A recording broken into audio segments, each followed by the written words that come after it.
শ্রাবণ মাসের চতুর্থ সোমবার বাড়িতে যেভাবে আমি পালন করলাম, আবারও চলে আসলাম ছোট্ট একটা মিনি ব্লগ নিয়ে, কারণ তোমরা মিনি ব্লগগুলো দেখতে ভীষণ পছন্দ করো। আজকে ছিল কিন্তু শ্রাবণ মাসের চতুর্থ সোমবার, তাই সকাল সকাল ঘুম থেকে উঠে আশিপাশি কাজকর্মগুলো সেরে নিয়ে এখন সোজা চলে আসলাম ঘরের কাজকর্ম করার জন্য। সবার ফার্স্টে ভাবলাম আগে বেডশিটটা চেঞ্জ করে দিই। ঘরের বেডশিট যদি চেঞ্জ করা যায় তাহলে কিন্তু ঘরের লুকটাই দেখা যায় একেবারেই পাল্টে যায়। তো শ্রাবণ মাসের চতুর্থ সোমবার করব বলে 3 দিন ধরেই কিন্তু টানা নিরামিষ চলছিল আমাদের বাড়িতে।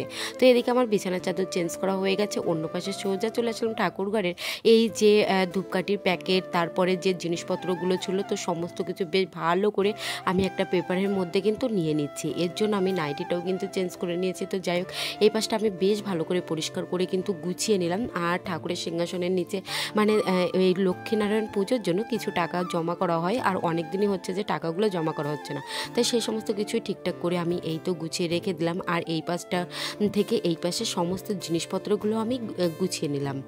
এইবার আমি তাড়াতাড়ি করেই কিন্তু রেডি হয়ে যাব। আর আমি কিন্তু রান্নাও করে নিয়েছি নিরামিষ। এই তো আজকে আমি যেহেতু শ্রাবণ মাসের চতুর্থ সোমবার করব, এর জন্য আমি কিন্তু লাল শাড়ি পরবো।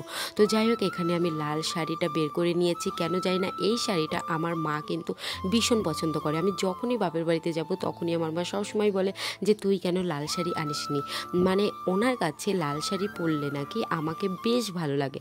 তো যাই হোক, প্রত্যেকটা মার কাছে সন্তানরা যেরকমই সাজুক না কেন, প্রত্যেকটা মা বাবার কাছে কিন্তু সুন্দর লাগে। তো এখানে আমি সমস্ত কিছু গুছিয়ে নিয়ে এই তো এখন হচ্ছে আমি বেশ ভালো করে কিন্তু চান করিয়ে নিচ্ছি। তো সবার ফার্স্টে আমি গঙ্গা জল দিয়ে চান করিয়ে নিয়েছিলাম, তারপরে ঘি দিয়ে, আর এখানে হচ্ছে দুধ দিয়ে। তো এটা যেহেতু শ্রাবণ মাসের চতুর্থ সোমবার ছিল, তাই 4 বার করে কিন্তু এখানে আমি বাবার মাথায় দুধ ঢাললাম। তো যাই হোক, এই তো আজকে আমি তো এইভাবেই পুজো দিলাম। তোমরা কে কীভাবে পুজো দিয়েছো অবশ্যই একটু কমেন্ট করে জানিও।